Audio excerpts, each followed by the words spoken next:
make it there and can make it back. Salutations and shit, folks. Welcome back to another episode of your favorite travel podcast, Travel and Shit, where I, your host, D. Carey, have an experiential conversation about the nuanced ways that travel intersects with regular life. So, I'm going to jump into it because I would like to keep this a short one if I can. I recently asked on my Instagram, TRAVEL, the letter N, SH_T, what your favorite travel movies are. And thank you to those of you that answered. I got a couple of responses, and the ones that are coming to mind right now are Under the Tuscan Sun. I think it was Midnight in Paris, Into the Wild. There was 180 Degrees South or something like that. I think Motorcycle Diaries. I've heard of Under the Tuscan Sun, Into the Wild. I'd never heard of Motorcycle Diaries. That one actually looks a little interesting considering it's about Che Rivera. Wait, am I saying his name right? I don't think I am. But Che. And I hadn't heard of 180 Degrees from South, I want to say. And the common theme, for the most part, except for Motorcycle Diaries, to my understanding, it's white niggas. Just white people, right? So then I was just like, well, let me see. What other movies about travel are there? Are there any movies about travel with Black leads? And predominantly Black casts as well. And I came up with plenty of top 20 travel movies, top 50 travel movies, best travel movies. There are a ton of lists of travel movies, and not a single one of them, not a one that I came across had a Black lead. Except for, I want to say, Bucket List, which had Morgan Freeman and homie from Shining. I cannot remember his name right now. But that is the only movie that came up in any of these lists that had, I won't say a person of color, because there were movies that had people of color. A bunch of them seeming to be related to India. Even the movies about Africa had white folks on not the thumbnail, but the thumbnail, the picture that they use for the movie promo, right? And, did it bother me? Of course. But it's kind of one of those things that you just sit on to be something that you understand, you're never surprised by, you get. It's just always kind of a disappointment, right? So it got me to thinking, like, outside of social media, you would think that Black folks don't travel. Because mind you, Girls Trip, right? Seen it. We love it. Are we there yet? I feel like Ice Cube plays the same nigga in every movie. But honestly, if I were going to be an actress, that's what I would do. I think that I would really kill it in roles where it's mostly like myself, right? Not even mad at him. But it seems as if movies about travel that have a Black lead tend to always be comedies. They tend to be lighthearted. They tend to be fun in nature. And is there anything wrong with that? No. But it is painting a very one-dimensional picture in my mind of how Black folks travel. It's as if we don't get to travel for self-discovery. We don't get to have an Eat, Pray, Love story. We don't get to have a, what's his name? I spoke about it a couple weeks ago. Hector was his name. Hector and the Search for Happiness. We don't get these epic stories of adventure and discovery. And you would think that we don't hike. You would think that we don't get fucking lost in the wilderness. There are so many different plots to many of these travel movies where, the topics are they're fucking endless, right? Yet there are no mainstream media. I promise you there are independent films. I promise you there's probably something somewhere that does have a Black person, not just a person of color, but a Black person as a lead in a movie about travel. It's okay. The one, what's the thing with Denzel's son? I can't remember. We actually just watched it. It wasn't a terrible movie, but it also wasn't like my favorite movie. And it gave very much so we have to be doing something in the movie, right? Like he was out there trying to figure out what happened to his girlfriend and solve a crime, solve a mystery kind of thing. Whereas I want to see a story about someone that is traveling for the sake of travel, that's traveling for the sake of enriching themselves and getting something from travel. I want to see a movie where there is a Black woman that decides to become a digital nomad or an expat, or, leave the country to find love, or just happens to fall into love someplace else. Like all of the many different plots and reasons that white actors and actresses get to explore travel in different films. And I was talking about this with my boyfriend, who is actually a film major, I want to say. I did communications in school, and although I would have excelled in production, I ended up doing the easiest route, and I did media studies just because I did not want to be held to returning equipment on time. And honestly, I've never liked group work. I never wanted to have to arrange schedules and, have people meet me places that wasn't for me. Wasn't my jam. Never been my ministry. I've always been very much so better at working by myself, not only, but mostly because I tend to be, it's going to sound crazy, but I tend to be kind of scatterbrained in terms of, I'll figure it out when I get there, or what do you call the word? I'm a procrastinator. I'm very good at that. And I've always known that my lack of urgency or my lack of preparation does not equal someone else having to break their neck to get something done because I waited till the last minute, right? So whereas part of my collegiate education did include watching films and, really breaking apart what we were looking at, it wasn't the complete essence of what I went to school for. Small portion that I enjoyed very much. And so that got us to thinking, whose responsibility is that? Not the chicken or the egg conversation. Does the audience necessarily dictate what the artist is going to create, or does the artist create something and then the audience find it, right? So there is clearly an audience.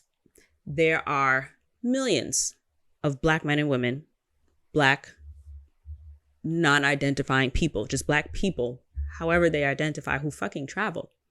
We just don't necessarily have very mainstream and easy to find representations of us and our desires to travel in the media. So before I get to the artist end of it, if you will, because that was a fun conversation that we'd had, I kind of wanted to touch on a little bit of like the themes in the travel movies, because while I cannot pinpoint or draw on a particular experience where I've ever felt in danger because of being a Black woman, I absolutely have memories of very, very much so being othered, or very much so feeling left out or, ignored in my travels. But then there's always that voice in the back of your mind. Is it because you're a woman? Is it because you're Black? Is it really a thing, or is it just in your head, right? That's something that I don't know that white folks ever question. Now, I'm sure that, there are white folks that'll question, like, is it because I'm a woman? Is it because I'm gay? Is it because I'm fat? Is it because I may look poor? Like, there are obviously different descriptors or adjectives or I don't know, identifying qualities, if you will, that everybody can draw on and kind of say, well, am I being treated this way because of this? However, I also have that exact same list of different things that I can draw on. Whereas on top of that, as a Black woman, I also have the very strongly overarching, very easily identifiable descriptor of being Black. So that's always going to be on my mind, whether or not it is on the mind of the people that I'm questioning, whether or not they're judging me, right? So it's kind of one of those things where you don't necessarily want to have a race to who's got it worse. You don't necessarily want to have a competition, a suffering competition, right? But if someone shares the exact same,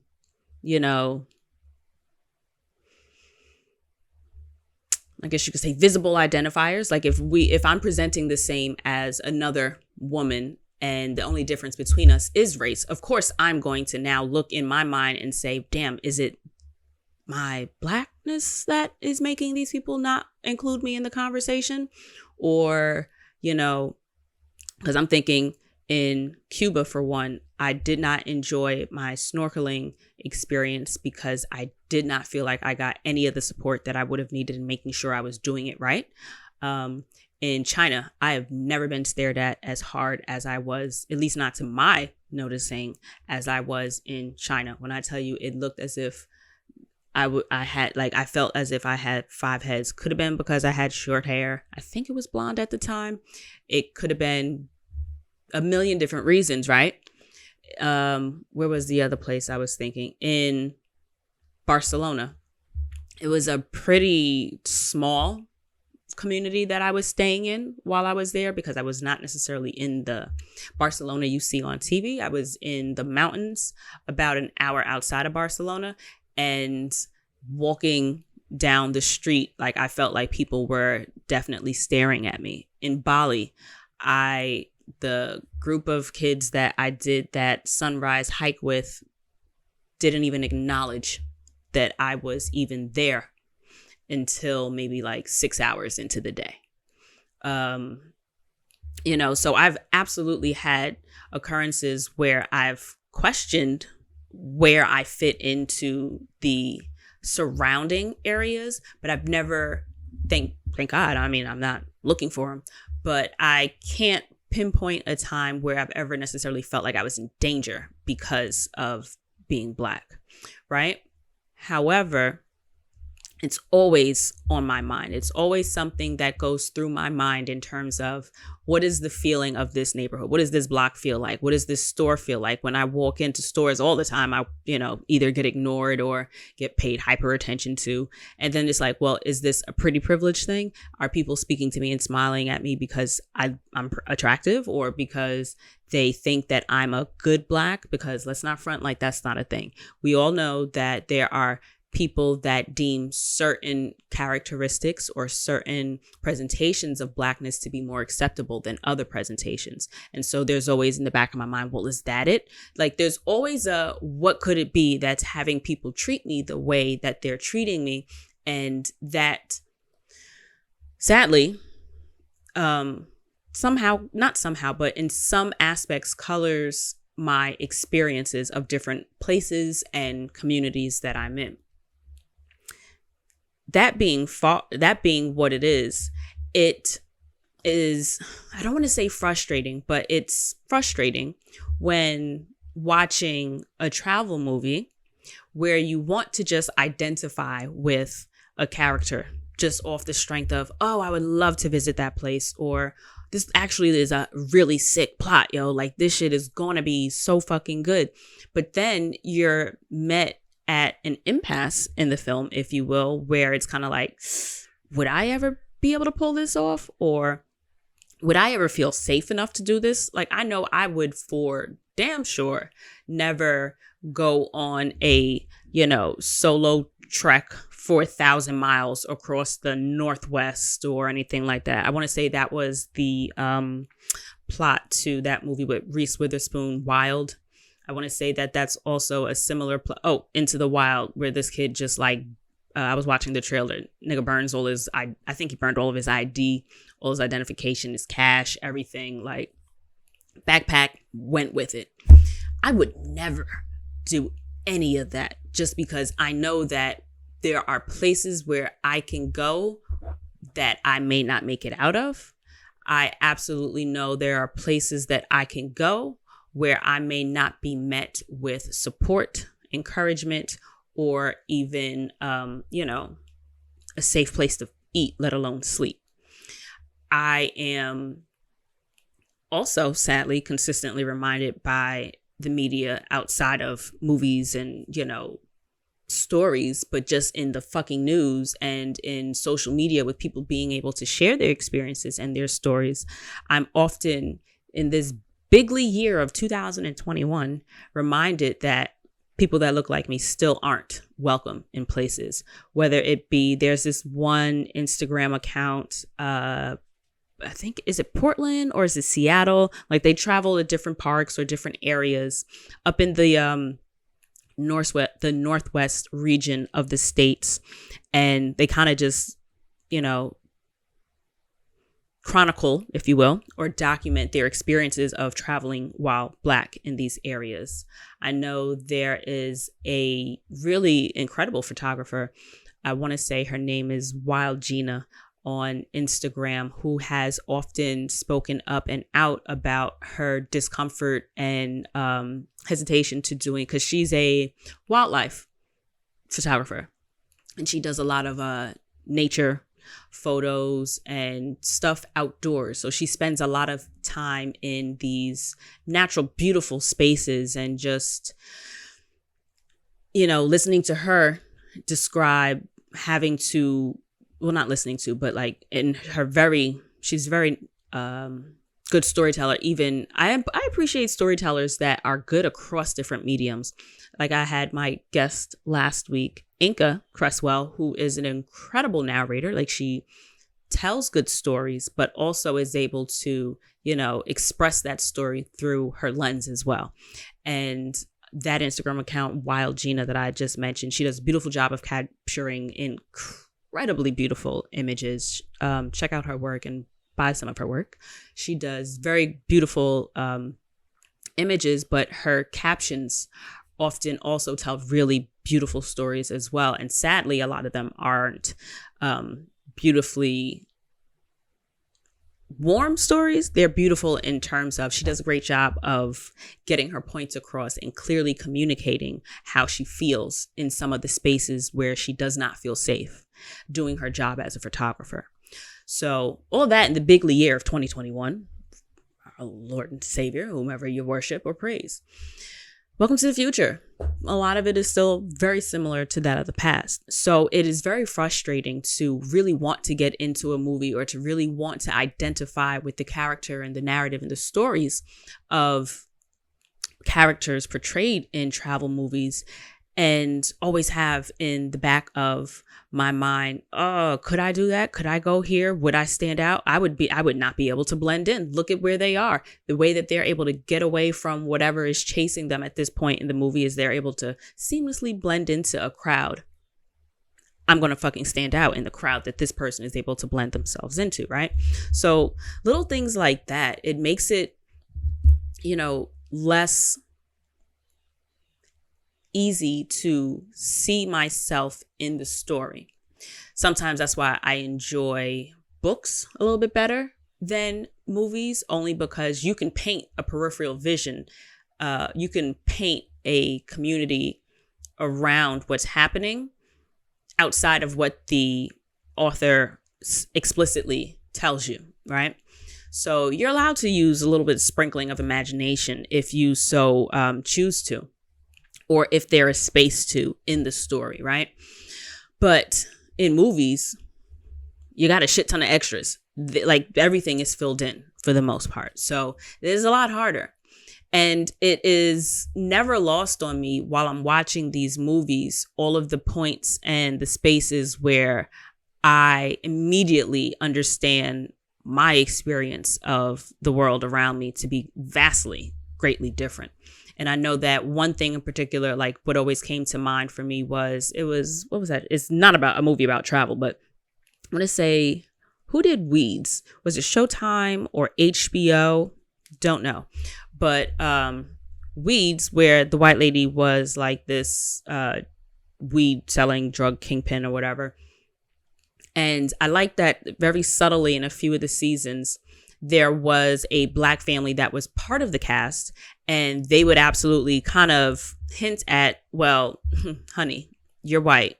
This is why you didn't get pulled over with like mad bricks of fucking weed in your car, because you just white womaned yourself out of it. And a lot of the shit she got herself into, she was able to get out of because of her whiteness. Now, I would love to find a little think piece or a blog post or something about all the shit she was able to get in and out of because of her whiteness.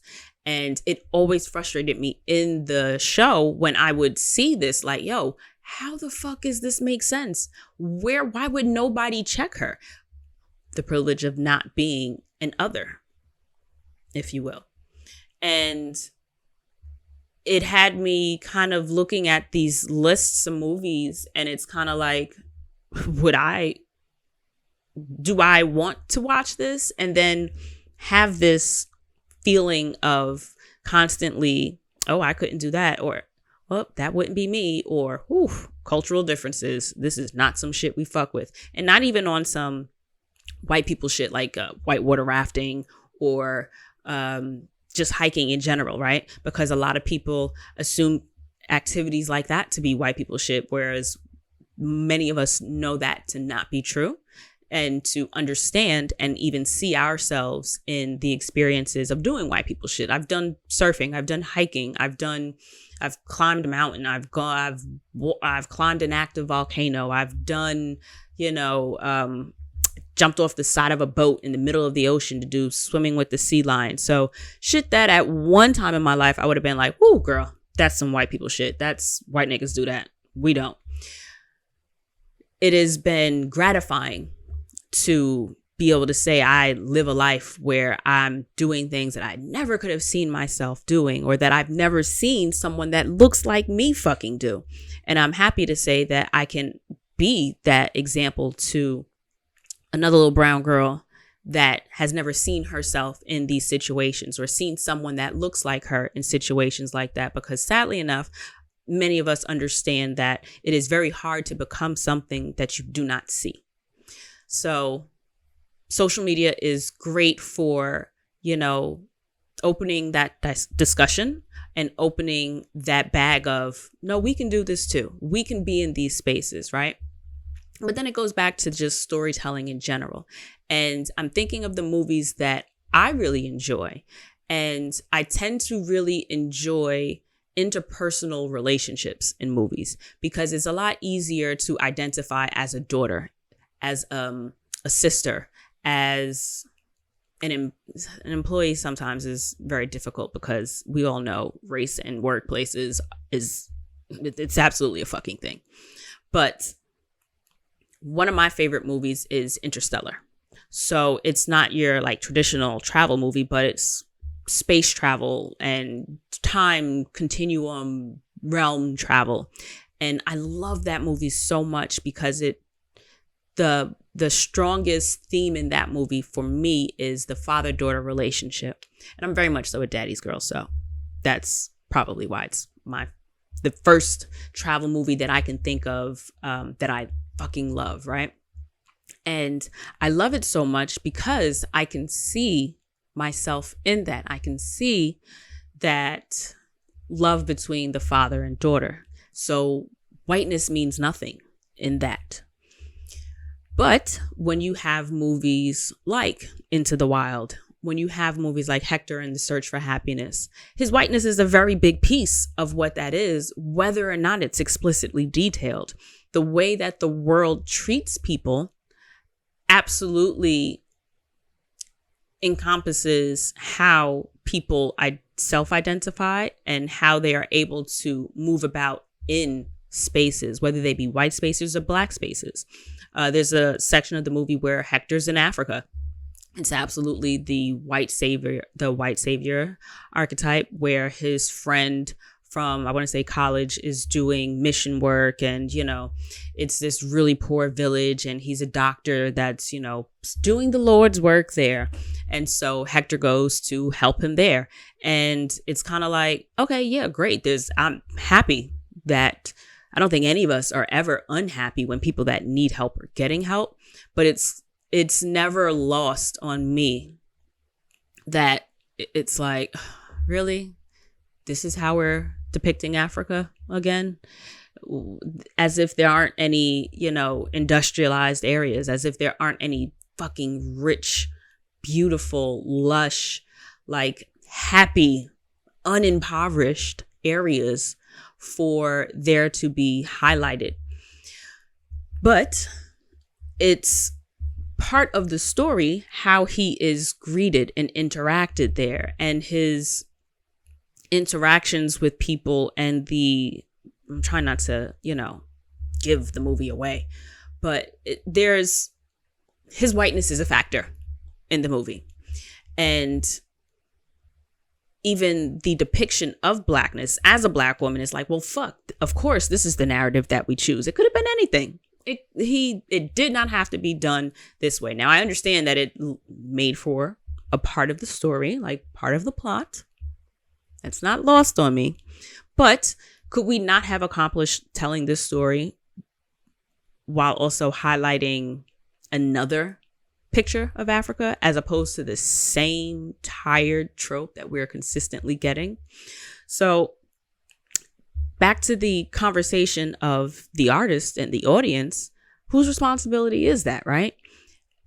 I know that I can tell when Black stories, not all the time, but we all know that we've watched a movie where there are Black characters that weren't written by Black folks, when the humor just don't hit, when it doesn't land.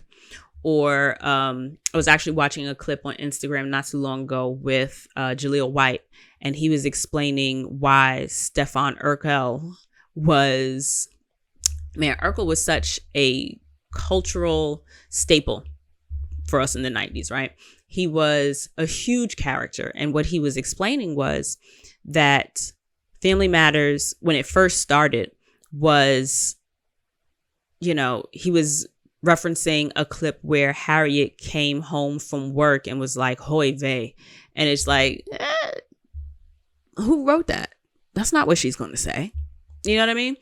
And what his point was that Urkel did so well because he was very non-traditionally Black. They wrote it just, he was your very cookie cutter boxed nerd. And so the white boys that was writing the script, they could identify with that. So it was very easy to write him. They just had to, you know, he played the accordion. He was into polka. He was, you know, very white, if you will, on paper. So he ended up being, as an actor, able to bring a little bit of flavor to the character. But it's just a reference point for me to, you know, get to that point of when non-Black writers are writing for the Black characters, and when we can really tell that these characters were not written with any type of cultural understanding or culturally significant references for the character and their space in the story. And honestly, I wouldn't want to watch a Black ass movie written by white folks. And we all know that there are gatekeepers to a lot of different industries. There are gatekeepers in the dance world. There are gatekeepers in, you know, the tech world. There are gatekeepers in every realm you can envision. And the majority of those gatekeepers are still white. And sadly,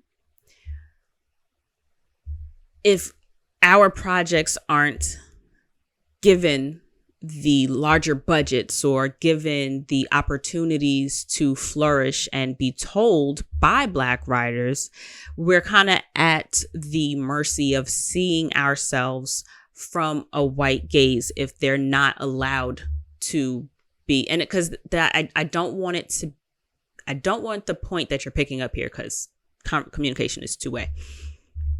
I'm trying to be careful about the words I choose, because I do not want to seemingly ignore the fact that there are Black stories that are being told, that there are Black artists and screenwriters and directors and storytellers that are doing incredible work and doing beautifully put together Black films that do a good job of telling our stories from our voices and from our lens. However, my point that I'm trying to make is that they are not the overarching story. They are not the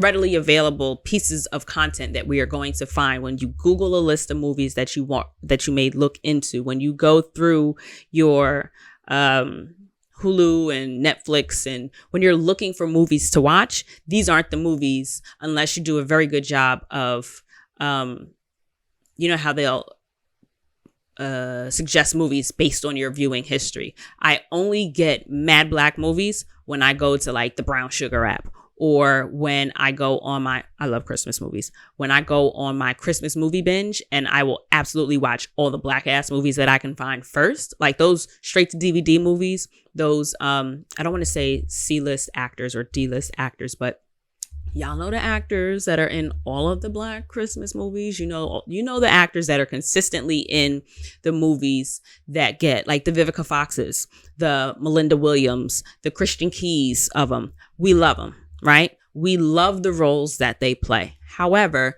they never really get like those blockbuster. They don't get the Queen Latifah roles. They don't get the Denzel roles. You see what I'm saying? Like, you've got your handful of actors, well, as that list is absolutely growing, and we're absolutely seeing more diversity happening. It is still lacking. It's still in its infancy. Like, it's something that is garnering more attention, but it's, I'm speaking about it in this little travel box here because this is a travel podcast. So that being said, while I do want to see more movies and media shows about, Black people and their experiences of travel, I want it done by Black people. I want an authentic story. I want an authentic depiction of the experience. I don't want something written by a white man and then just narrated by a Black woman, or, acted out by a Black cast. And, I don't necessarily consider like myself an artist or anything like that, but I know that when I write a story, or I used to write short stories and stuff, when I would write stories, I can only write it from my experience. That's all I can do. That's how my brain works. I work and I see things from, the life I've lived, and that colors my opinions on things, right? So I am going to write Black characters. Not to say that there are Black creatives or creators that don't write white characters, but it is not, and I don't want to kind of say that an artist has to include people, right? But when you think of things like Sex and the City, Friends, I could never get into them because you live in fucking Manhattan. This is New York City, and there's not a single person of color here. Granted, you could be on the Upper West Side, but bitch, we be out here too. We work at all the stores and the coffee shops and the groceries, the cleaners. They're people of color. It's just very visibly lacking in many of the stories that we see.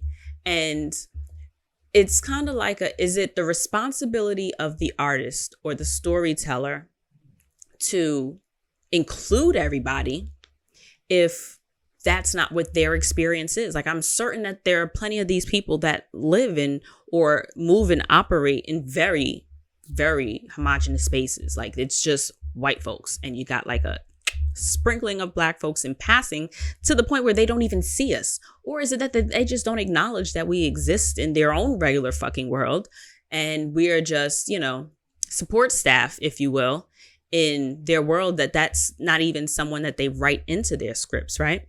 So it's like, if I'm writing a story, I'm writing a black ass story, and I dare somebody to try to tell me that I have to include other people in it. Like, if I were to write a coming of age story, this coming of age story could write, okay, if I were to do a coming of age story on my of my own narrative, the majority of my teachers in elementary school were fucking black. I went to a black ass school. I had a couple of white teachers here and there, but I promise you, the favorite teacher that, if I were to write about my elementary school, junior high experience, if I were to write a coming of age film and I was in junior high, every last one of the teachers I had in junior high, I think after 7th grade, because I think Sister Karita may have retired after she's a white nun. She was like my 6th grade homeroom teacher and my social studies teacher. And I don't think that she was my teacher past like 7th grade or so. So I could probably safely say, and if I were going to cast it, I'd have all black teachers in it any fucking way. But that's because I know that when I want to think of my audience, I want my audience to be black folks. So it's my story. It's my creation. Of course I'm going to do what the fuck I want. Of course I'm going to include who I want. And should I, or am I justified, if you will, in feeling away when people who may have lived a very similarly homogenous life up to a certain point, whereas I still live in a black ass neighborhood, I notice the white folks when they're out here, and that's because they stand the fuck out. They're not the norm. So if I'm writing a story, or if I'm telling a story about that neighborhood, about my neighborhood, if I'm telling a story about my general upbringing, and it doesn't have a lot of white folks, or it only has white folks in supporting roles, or, you know, ancillary characters, the extras, if you will, the lady at, I don't know, a lady at church. It's the first thing that came to mind.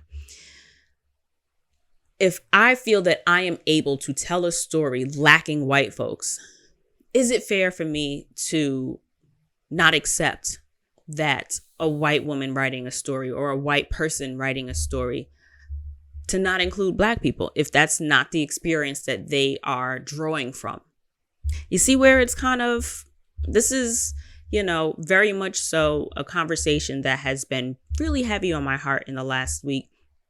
And it is one of those things where you don't want to make it a thing. It's, you know, people always say, oh, it doesn't have to be about race. You're making it about race, and that has nothing to do with it. Well, it has nothing to do with it to you.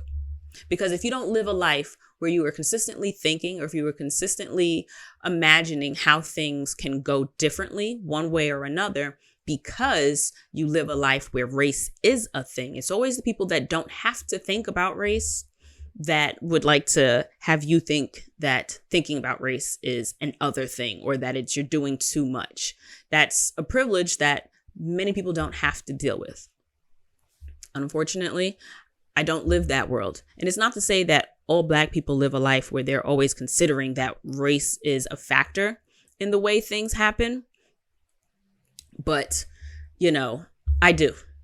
That is how my world works. I am always on when it comes to how I am viewed, because I know that in a lot of cases, my safety depends on it. I know that presenting myself sometimes as softer or quieter or smaller makes me feel safer in unfamiliar situations. And that is I'm often reminded of that when I watch movies, or when I am listening to stories about other people and their experiences. So, you know, it doesn't miss me when I am looking for content and I don't see what I'm looking for. When the content that I do find is shit that I just can't fucking identify with. And I was kind of curious as to, why some of the, stories where I can put that aside are not curious, but I often find that the stories where I can put the race question aside are going to be stories that are interpersonal and not intersocial, if you will. It doesn't, the story or the main gist of the plot doesn't necessarily have to involve the way that this person interacts with a much larger community. When it's a smaller community or when it's a very nuanced community, if you will. Something like, I want to say Fargo, but I'm only halfway on what that plot is. I'm thinking of, say, a movie or a show where even though they may be in a two-light town, or what do they call it, like a one-horse community or town or some shit like that, where it's just a really small community in general outside of just familial shit, right? When your character is in somewhat of a smaller bubble, it becomes a little bit easier to not really think about race because it's just a bunch of people. If you only have like 50 people in the town, you kind of let go of race because you're just like, y'all in the middle of fucking nowhere. This is all about the way that you guys interact with each other outside of, class and privilege and all that shit. Y'all are all just, it just makes it a little bit easier to focus on the narrative and not, ooh, could I get away with that? Or could I do that? Because it's just so much smaller. And then the conversation kind of shifted when I was talking to Justin about it, was shit like Lord of the Rings, fantasy, those stories that operate outside of the realm of reality, contrary to your Sex and the Cities that are set in actual real towns, set out like shit like In the Heights, where many of us were like, the fuck is this? You ever been to the fucking Heights? Where the niggas at? Where the black folk? Like, where are the black like these people? You know what I mean? I fucking dated a Dominican in the Heights. He stood out because he was light skinned. I fit in. And granted, that was on like that 3-block radius. It's a very diverse area. But the point is that you can obviously see when cities like New York, communities in New York that we all know to be very diverse, are lacking the diversity that exists in real life. So that's something that you come up against when you are writing a story that has some semblance in truth or has some semblance or some space in reality, versus shit like Hunger Games, when they were all bent out of shape that Rue was black. The author wrote her as a black girl, but they were able to ignore that paragraph that described her and just say, well, oh, this is our story. Like the whole, you can't have a black Batman, black Batman's white, or like shit like that, where they're fucking make believe.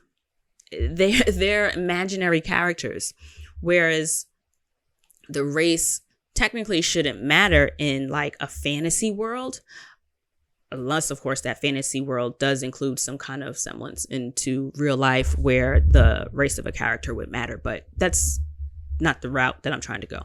The point is that in fantastical worlds that are created from imagination, where the plot is a little bit extreme as it is, and it's, not based in reality, we can let go of whether or not we look like the people. In Avatar, they're fucking blue. Race doesn't really matter for the most part in that, unless of course it's like a fantastical world where they're trying to expressly distinguish between one group and another group, and that happens to be, you get where I'm going here, and that happens to be part of the story.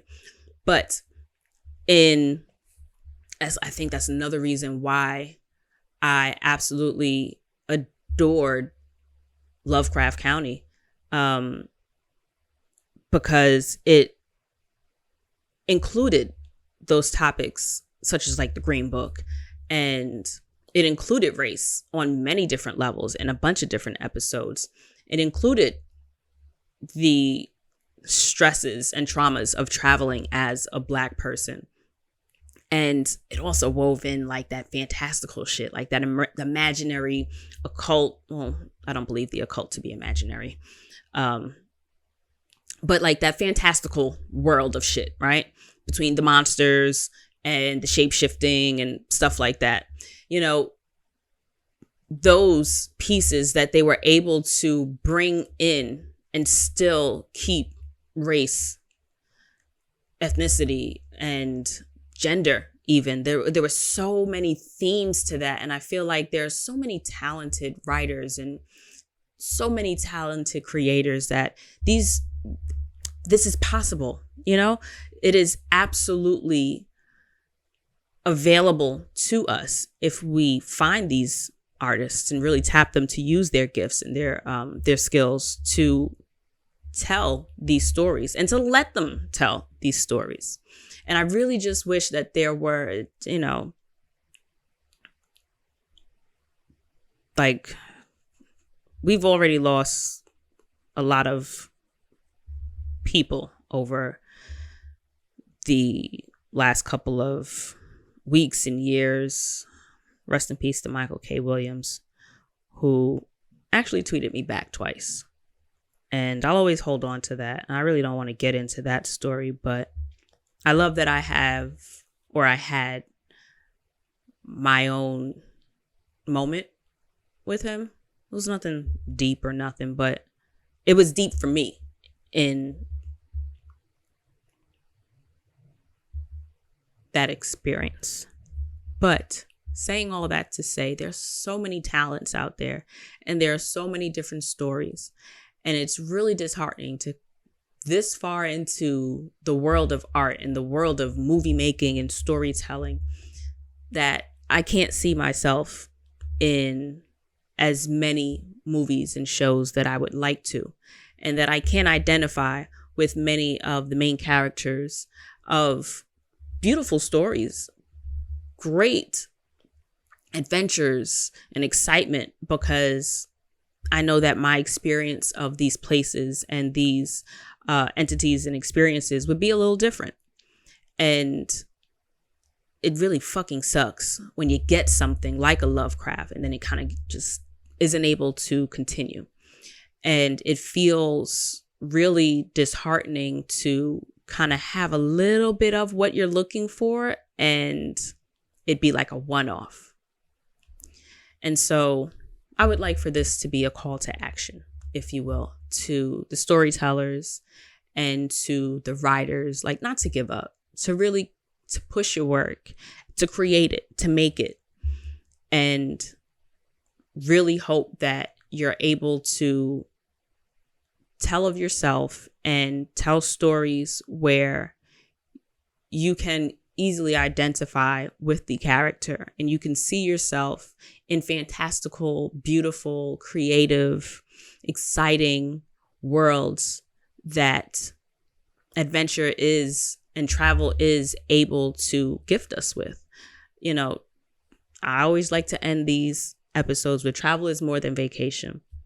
And I really would love if we had more stories and movies that depicted us, Black people, as the main character that gets to love, explore, adventure, experience loss, experience newness in as diverse and colorful, meaningful ways as our counterparts are able to be depicted in media.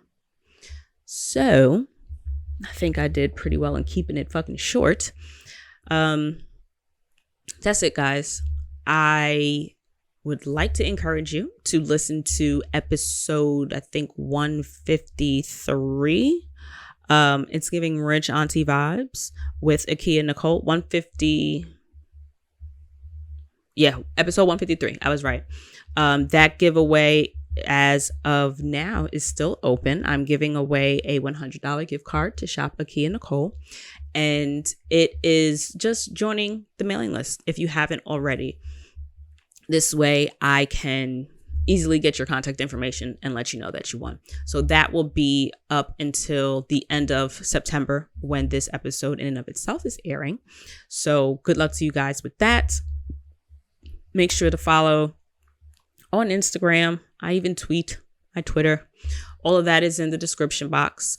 Travel and shit on everything for the most part. TRAVEL, the letter N, SH_T. And that's the same on Twitter and Instagram. Those are the two places of social media where I'm actually somewhat present.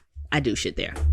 So that's it, guys. I appreciate you guys this week and every week for fucking with the kid. And I'll see you guys next week. Be safe out there.